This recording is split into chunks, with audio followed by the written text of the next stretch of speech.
রোশনাই ধারাবাহিকে দেখেছিলাম আমরা রোশনাই নাচের প্রোগ্রামে অংশগ্রহণ করছে।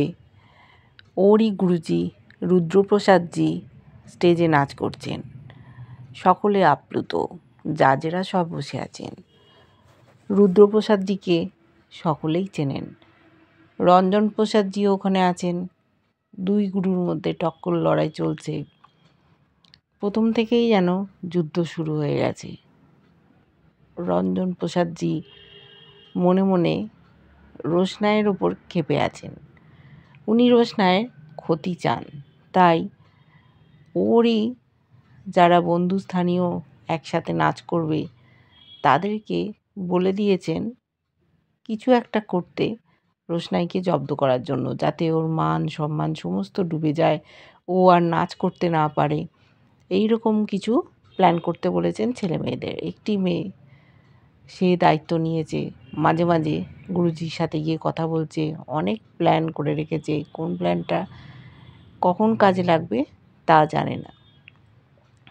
বলেছে আমার বয়ফ্রেন্ডকে নিয়ে নিতে চেয়েছিল, আমি বদলা তো নিয়েই ছাড়বো। এদিকে স্টেজের মধ্যে জানতে চাওয়া হয়েছে রুদ্রপ্রসাদজির কাছে, আপনার কি মনে হয় এইবারে মুকুটটা কার মাথায় উঠবে, কে শিরোপা পাবে? প্রত্যেকবারই উনি নিত্য নতুন ছেলে মেয়ে নিয়ে আসেন স্টেজে, যারা নাচ করে সকলের মন জয় করে। জাজেদের মধ্যে থেকেও জানতে চেয়েছিল, তখন উনি বলেছেন আমি প্রত্যেককে খুব ভালোভাবে তালিম দিয়েছি, যারা এসছে বিভিন্ন জায়গা থেকে প্রত্যেকেই উপযুক্ত, কিন্তু তাদের সবাই নাচকে সম্মান জানিয়ে আমি একজনের নামই বলতে চাই যে এই প্রতিযোগিতায় যোগ্য স্থানাধিকারী হতে পারে, সে হলো রোশনাই। রোশনাইয়ের কথা শুনে আরও রেগে উঠেছে রুদ্রপ্রসাদের কথা শুনে রঞ্জন প্রসাদজি।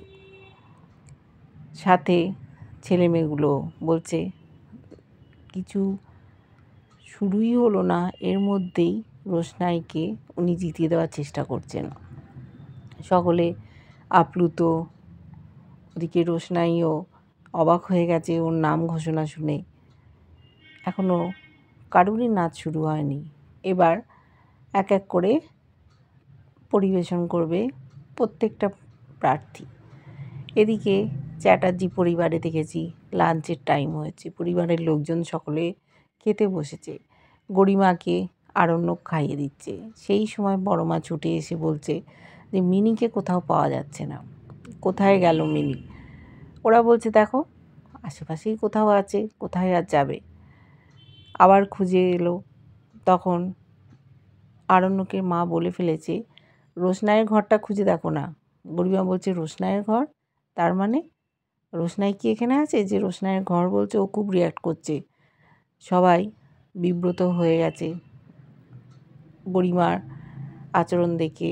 আরণ্যকের বাবা বলছে রোশনাইয়ের ঘর না, আসলে ওই মেয়েটা তো এই বাড়িতে কিছুদিন ছিল, ওই ঘরে থাকতো, ওই জন্য স্লিপ অফ টাং হয়ে গেছে, বলে ফেলেছে, তুমি কিছু মনে করো না। আর ওর মাকে বললো তুমি আর এবার থেকে এরকমভাবে বলো না, বলবে নিচের সব ঘরগুলো দেখো। আরণ্যক বললো তুমি এরকম কেন করছো? মা বলে ফেলেছে, এত রিয়াক্ট করছো কেন? বলছে তোমার খুব দুঃখ হচ্ছে তাই না? বলছে দুঃখ হওয়ার কী আছে, আগে রোশনাই এই বাড়িতে ছিল, ও এখানে থাকতো, ওর একটা ঘর ছিল, কিন্তু এই ঘরটা ওর আদৌ ছিল না, চলে গেছে এখান থেকে, বলে ফেলেছে। এই নিয়ে তুমি আর সিনক্রেট করো না। মিনি কোথায় গেল সেই নিয়ে ব্যস্ত। আরণ্যক বলছে ও আমার খাওয়ানোটা বন্ধ হয়ে গেল।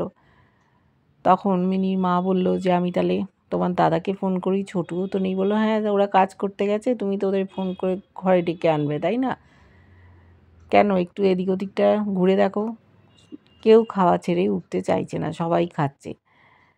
জাহ্নবী বলছে আমি তখনই বলেছিলাম ওকে অন্য কোথাও রেখে আসতে।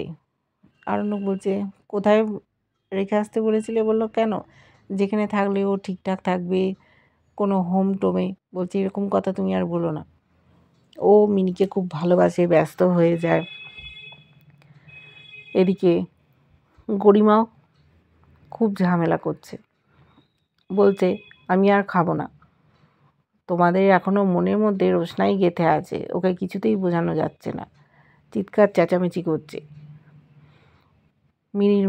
মিনি বস্তির দিকে রওনা দিয়েছে।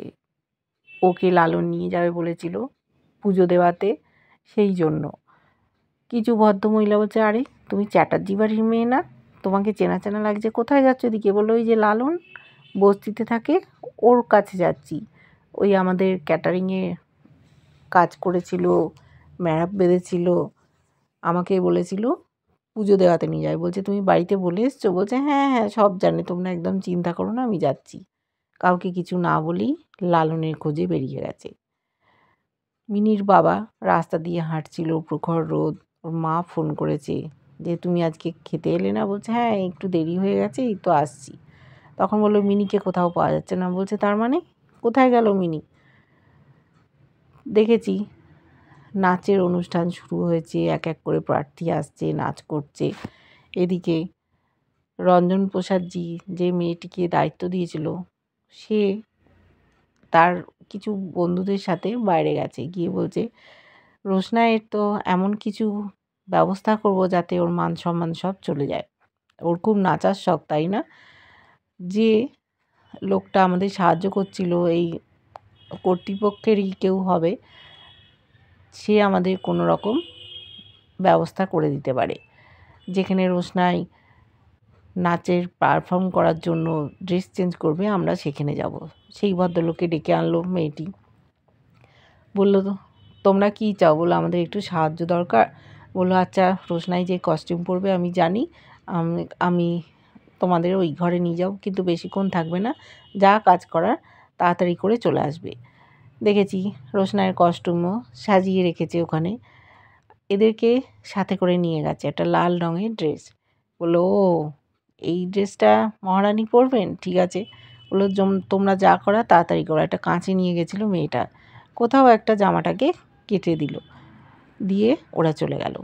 এদিকে নৃত্যানুষ্ঠান চলেছে। রোশনাইকে ডাকতে এসেছে একজন, বলেছে যে এরপর আপনার নাচ আছে, আপনাকে চেঞ্জ করতে হবে। বললো হ্যাঁ চলুন চলুন আমি যাচ্ছি। ও বেশ সুন্দর করে সেজেছে, জামাটাও পরেছে, বুঝতে পারেনি যে জামাটায় কিছু একটা গোলমাল আছে। পরে নিয়ে ও চলে এসছে। এসে ও ওর গুরুকে প্রণাম করছে। সেখানেই রঞ্জন প্রসাদ ছিলেন। বলছে বাবা তোমাদের সম্পর্কটা আমি ঠিক বুঝতে পারি না। রুদ্রপ্রসাদ তুমি তোমার মাকে দিয়ে তোমাকে প্রণাম করাচ্ছ? তখন বলছে তার মানে? বলছে কেন, তুমিই তো সকলের সামনে বলেছিলে ও তোমার মা, তোমার মেয়ে। তখন রোশনাই বলল আপনি কেন সব ব্যাপারে এত উৎসাহ দেখান? আপনি আপনার মতো থাকুন। বলছে না আমি ঠিক বুঝতে পারি না তোমাদের সম্পর্কটা কী। রোশনাই চিৎকার করে ওঠে। রুদ্রপ্রসাদ বলে দেখুন মাই হোক আর মেয়েই হোক, ও তো আমার ছাত্রী। আচ্ছা বলুন তো আপনার কিসের এত মাথা ব্যথা? রোশনাই কি আপনার মেয়ে? থমকে গেছে গুরুজি, মুখ কাঁচু কাঁচু হয়ে গেছে। আসল কথাটা বলে দিয়েছে। দেখেছিলাম অ্যানাউন্সমেন্ট করছে এবার রোশনাই নাচ করবে।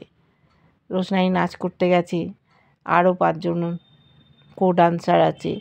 সবার সাথে নাচ করতে করতে ও অনুভব করেছে ওর জামার পেছন দিকের ফিতেটা কাটা আছে। ওটা ধরেই ও নাচ করছে, কিন্তু শেষ রক্ষা করতে আর পারল না। শেষ পর্যন্ত পেছনে জামাটা ফিতেটা সমেত কেটে গেল। সকলের সামনে অপদস্থ হলো কি না সেটাই আমরা দেখব। দূর থেকে হয়তো রুদ্রপ্রসাদজি এটা টের পেয়েছেন। এই কাজটা তো নিশ্চয়ই কেউ করেছে, হতে বাধ্য, কেননা মাপ দেওয়া জামা, দর্জি কখনো জামা কেটে নিয়ে আসবে না, বরাবর তৈরি করে আসছে। ওকে নাচ করতে দেবে না, সকলের সামনে ছোট করবে, অপদস্থ করবে। যেহেতু রুদ্রপ্রসাদজি বলে দিয়েছেন যে এই মেয়েটাই এবারে সকলের থেকে সেরা, সেই প্রতিশোধটা নেওয়ার জন্য ওরা উঠে পড়ে লেগেছে। এইবার কি হবে, কিভাবে সমস্তটা সামাল দেবে। জেদ ধরে ওরা সব বসে আছে, তোমাকে নাচ করতে দেবো, তোমাকে ট্রফি নিতে দেবো, তোমাকে প্রথম রাউন্ডেই হারিয়ে দেবো, আর তোমাকে এগোতে দেবো না। এটা চ্যালেঞ্জ নিয়েছে রঞ্জন প্রসাদ জিও। দেখতে থাকবো কি হয় শেষ পর্যন্ত। কেমন লাগছে ধারাবাহিকটা জানিও। ভালো লাগলে লাইক, কমেন্ট, সাবস্ক্রাইব করা, যারা ফেসবুক পেজ থেকে দেখছো ফলো করে সাথে থেকো।